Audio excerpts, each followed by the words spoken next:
ফের সিভিক ভলেন্টিয়ারদের দাদাগিরি, দুর্গাপুজোর চাঁদা চাওয়া নিয়ে গালিগালাজ, মারধর, মিথ্যে মামলায় ফাঁসানোর হুমকি। রানীগঞ্জের কুমার বাজারে শোরগোল, সিভিকের দাপাদাপিতে লাগাম টানা যাচ্ছে না কেন?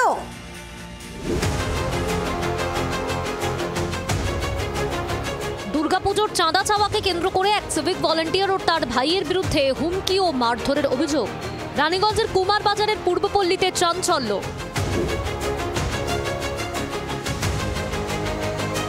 কুমার বাজারের বাসিন্দা সুশান্ত গড়াইয়ের দাবি, প্রতি বছর পূর্বপল্লী সর্বজনীন পুজো কমিটিকে ৩৫১ টাকা চাঁদা দেন। তার বাড়িতে ভাড়া থাকায় কয়েকটি পরিবার, তাদের কারো আর্থিক অবস্থা ভালো নয়। মঙ্গলবার রাতে সিভিক ভলেন্টিয়ার রাজু গড়াই ও তার ভাই বাবু গড়াই সহ কয়েকজন তাঁর কাছে চাঁদা চাইতে আসে। অভিযোগ, ৫০০১ টাকা চাঁদা দিতে বলা হয় সুশান্তকে। না দিতে পারলে প্রতি ভাড়াটিয়ার কাছ থেকে ৫০১ টাকা করে আদায় করা হবে বলে হুমকি দেয় তারা।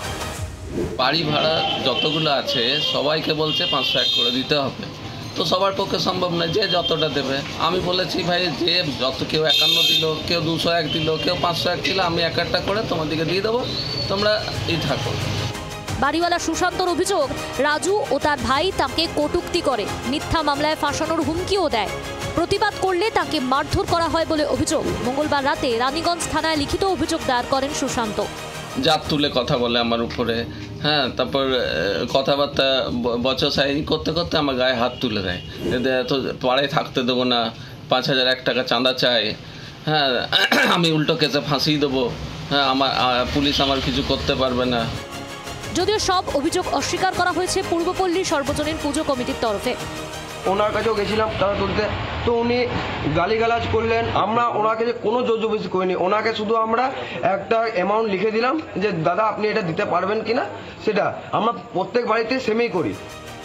ঘটনায় ব্যবস্থা নেওয়ার আশ্বাস দিয়েছেন আসানসোল দুর্গাপুর পুলিশ কমিশনারেটের ডিসি, কিন্তু কঠোর ব্যবস্থা কি আদৌ নেওয়া হয়? বাসুদেব চট্টোপাধ্যায়ের রিপোর্ট, জি ২৪ ঘন্টা। বাংলার আওয়াজ, বাঙালির আবেগ, জি ২৪ ঘন্টা।